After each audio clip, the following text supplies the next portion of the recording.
Dans cette vidéo, on va voir la notion de fonction continue en A et sur l'intervalle. Alors, ça veut dire quoi fonction continue en A? F est continue en A, donc f est une fonction définie sur l'intervalle I contenant A par exemple.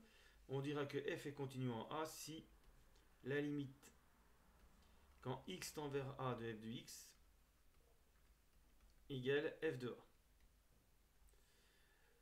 Quelle que soit la façon dont x se rapproche de A. Donc ça peut être par valeur inférieure, ça peut être par valeur supérieure. On verra même que si c'est une suite de nombres qui tend vers A, f de xn tend vers f de A.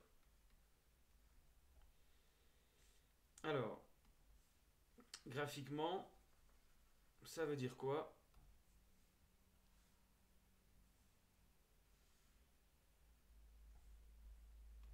Donc on a une fonction. Je dessine déjà un trait continu. Ça sera en fait la caractéristique des fonctions continues. Donc ici, A et puis f de A, puisque la fonction est définie en A. Si je prends x qui se rapproche de A, ici on va se rapprocher du point de coordonnées A, f de A, et f de x va tendre vers f de A. Voilà ce qu'on appelle une fonction continue en A. Et puis si c'est vrai, quel que soit A appartenant à I, à l'intervalle I, on dira que f est continu sur I. Donc on dira que f est continu sur l'intervalle I lorsque f est continu en tout réel A de I.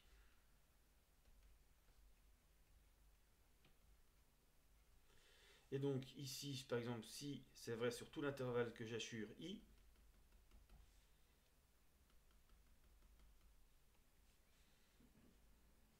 on pourra dessiner la fonction, la courbe représentative de la fonction par un trait continu, sans lever le crayon. C'est ça qu'on appelle une fonction continue sur un intervalle. Alors, exemple de fonctions qui ne sont pas continues.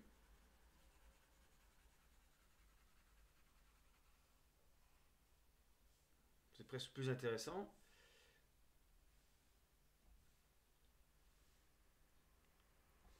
Donc on va avoir trois exemples classiques, trois types de fonctions non continues.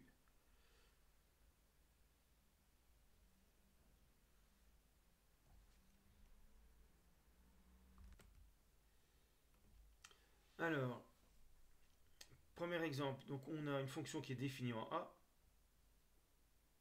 Ici on a A, f de A.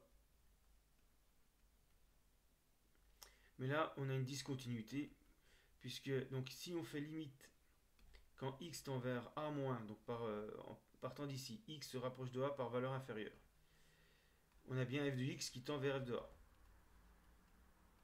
Par contre, si x tend vers A par valeur supérieure, la limite, ça va être ça qui est différente de f de A.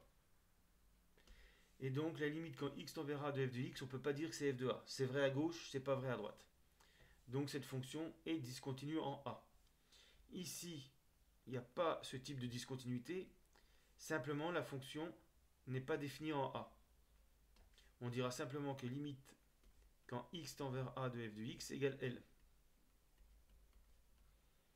Mais f de A n'existe pas. Alors, on a bien envie ici de poser f de A égale L. Si on fait ça, c'est ce qu'on appelle un prolongement par continuité. Et puis le cas, ici vous avez la droite d'équation x égale A. La fonction n'est pas définie en A, mais cette fois-ci ça ne tend pas vers L, ça tend vers plus ou moins l'infini. Donc là aussi, c'est une discontinuité, mais là on ne pourra pas poser, par exemple, f de A égale L, comme dans le dessin précédent. Alors maintenant, on va voir des exemples de fonctions continue ou non. Alors, la fonction partie entière. Donc la fonction partie entière, elle est définie par e de x, donc x est un réel. E de x est l'entier tel que x est encadré par e de x et e de x plus 1. Donc par exemple, si x égale pi,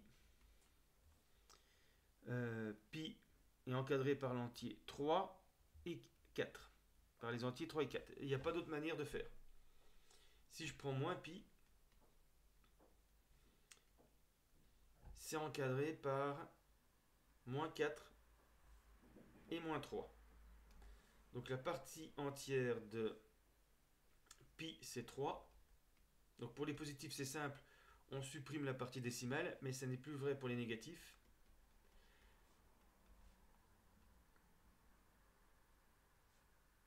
Moins 4 pour partie entière de moins pi.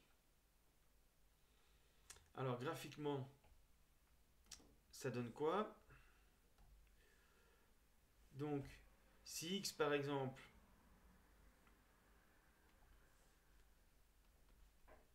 appartient à l'intervalle moins 1, 0 exclu, sa partie entière, ça va être moins 1.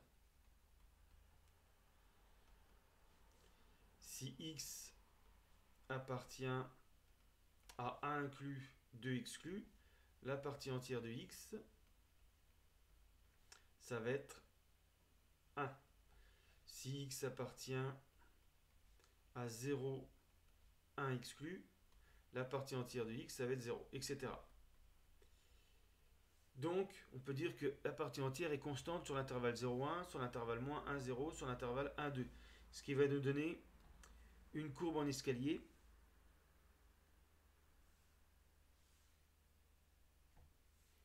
Donc ici, on va prendre l'unité sur les quadrillages. Alors, donc, entre moins 1 et 0, e de x vaut moins 1. Donc, on aura cette courbe, puisque ça vaut moins 1. Ici, entre 0 et 1, e de x vaut 0. Ensuite, ici, ça vaut 1. Quand x est entre 1 et 2, sa partie entière vaut 1. Alors après, on va préciser. Donc, on obtient cette courbe en escalier, caractéristique de la fonction partie entière. Alors, si on veut être plus précis, ici, quand x égale 1, la partie entière, c'est pas 0. Par contre, quand x vaut 0,99, la partie entière, c'est 0. Donc là, ça sera exclu. Ici, ça sera inclus, exclu, inclus. Voilà, si on veut vraiment être précis.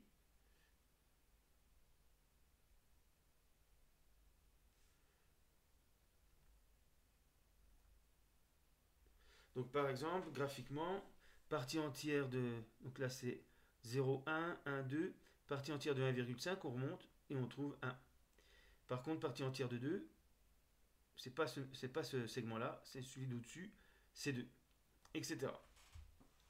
Donc là, on a affaire à une fonction qui est continue sur les intervalles de la forme n, n plus 1. Donc n inclus, n plus 1 exclu, avec n entier. Par contre, e n'est pas continu.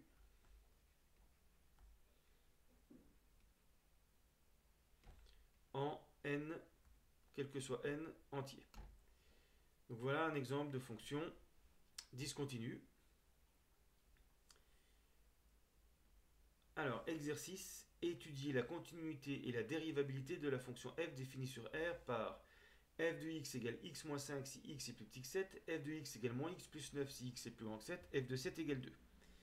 Donc, je vous laisse réfléchir et je vous donne la correction.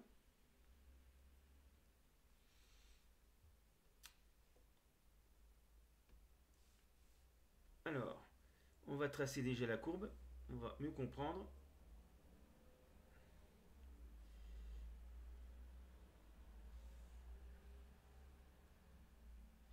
Alors, c'est une construction par intervalle, c'est une fonction définie par intervalle. Alors ici, on va prendre 1, donc 2, 3, 4, 5, 6, 7, c'est le point important. F de 7 égale 2. Ensuite, on s'aperçoit que les deux fonctions affines, si on pouvait remplacer x par 7, on trouverait 2.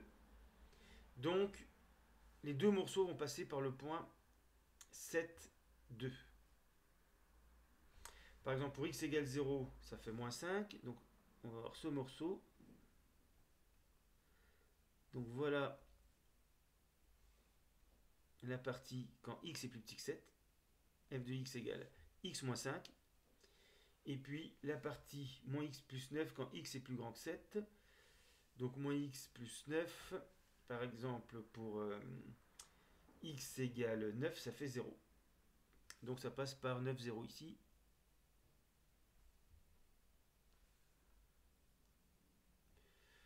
Voilà, et en plus f de 7 égale 2. Donc parce que les deux morceaux c'est 7 exclus, mais on remet f de 7 égale 2. Donc là, pas de problème, f est continu sur R.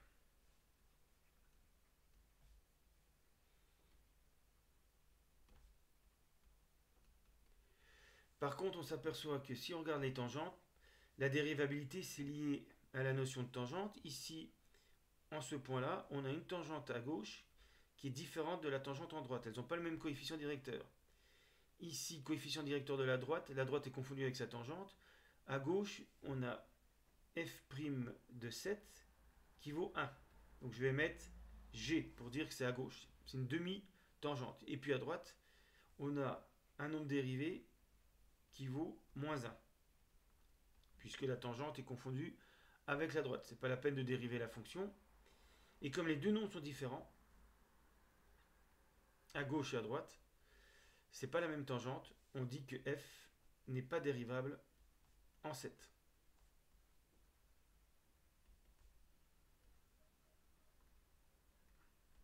Par contre, f est dérivable partout ailleurs. Puisque là, on a un nombre dérivé partout qui vaut 1. Et puis, donc f est dérivable sur moins l'infini 7 exclu. Et puis sur 7 exclu plus l'infini. Voilà. Donc une fonction continue en 7, ça ne veut pas dire que la fonction est dérivable en 7. Alors pour terminer, un exercice de raccord justement. On a une fonction définie par intervalle comme la précédente. F de x égale x carré plus ax si x est plus petit que 2. F de x égale moins x plus b si x est plus grand que 2. F de 2 égale c. Il faut déterminer a, b et c pour que f soit continu et dérivable sur R. Alors, il ne suffit pas d'avoir ce type de fonction. Par exemple, quand x est plus petit que 2, voilà, on s'arrête ici, puis après on repart sur une autre fonction. Si on fait ça, on aura une fonction qui n'est pas dérivable en 2. C'est facile de faire en sorte qu'elle soit continue en 2, mais il faut aussi qu'elle soit dérivable en 2. Alors, comment faire? Donc, on va déjà s'occuper des deux premiers. On va calculer la limite quand x tend vers 2 moins et la limite quand x tend vers 2 plus. Alors, ici, limite quand x tend vers 2 moins de f de x, c'est-à-dire x plus petit que 2. Donc il faut que j'utilise f de x égale x carré plus ax. Ça fait 4 plus 2a. Et puis la limite quand x tend vers 2 plus, donc x est plus grand que 2, il faut que j'utilise moins x plus b.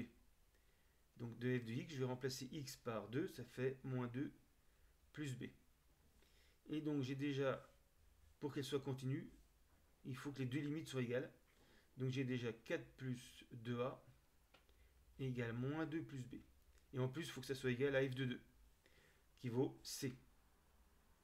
Voilà, parce que il faut que ça se raccorde. On a nos deux fonctions, mais c'est quand x est plus petit que 2 ou x plus grand que 2 ici. Et donc il faut rajouter ici, en plus que f de 2, et qui est égal à c, soit aussi la limite en 2 moins et 2 plus. Donc voilà déjà les premières conditions sur la continuité. Alors, maintenant, on va s'occuper de la dérivabilité. Alors, bon, on peut dériver quand x est plus petit que 2. Il y a un théorème qu'on voit plutôt après le bac, qui est que si f est continu, le nombre dérivé en 2, ça sera la limite de la dérivée. Sinon, on fait manuellement, on sera obligé de faire f de 2 plus h moins f de 2 sur h pour voir ce que ça donne. Bon, là, on va calculer la dérivée. À gauche, f' de x égale 2x plus a. À droite, de 2, f' de x, je prends moins x plus b, ça fait moins 1. Alors, à gauche, f' de 2, ça fait 4 plus a. Et puis là, f' à droite de 2, donc quand x est plus grand que 2, ça fait moins 1. Donc, on doit avoir 4 plus a égale moins 1. Il faut que la dérivée à gauche et la dérivée à droite soient égales pour éviter d'avoir deux demi-tangentes qui ne forment pas la même tangente. Voilà. Donc, il n'y a plus qu'à résoudre le système, qui n'est pas très compliqué. Alors, a égale moins 5 avec la deuxième ligne. Donc, ça fait 4 moins 10 égale moins 2 plus b. Et donc, b égale 4 moins 10 plus 2 égale moins 4. Ce qui donne en même temps c ici égale moins 6. Et donc, pour que ça marche, il faut prendre f de x égale x carré moins 5x. Si x est plus petit que 2,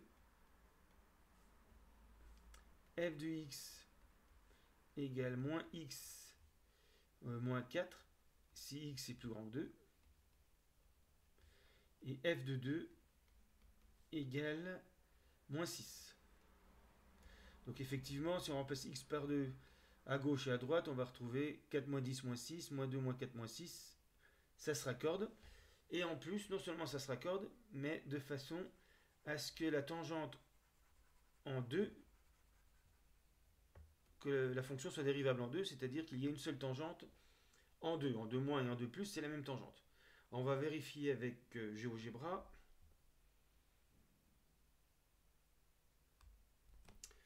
Donc voilà, en rouge, c'est la partie x carré moins 5x entre moins l'infini et 2. Et en bleu, c'est la partie moins x moins 4 entre 2 et plus l'infini. Donc on s'aperçoit à la fois que la fonction est continue en 2, f de 2 égale moins 6, et les deux courbes se raccordent exactement sur le point. Et en plus, la droite bleue, finalement, prolonge, c'est aussi la tangente en 2, et elle est raccord avec la tangente de la partie en rouge. Et donc la fonction est aussi dérivable en 2. Donc elle est dérivable sur R, puisque toutes les parties en rouge et en bleu sont dérivables sur R, représentent des fonctions qui sont dérivables sur moins l'infini 2 sur 2 plus l'infini. Le seul problème, c'était possiblement en 2, mais là, on s'est arrangé pour que on ait une fonction également dérivable en 2.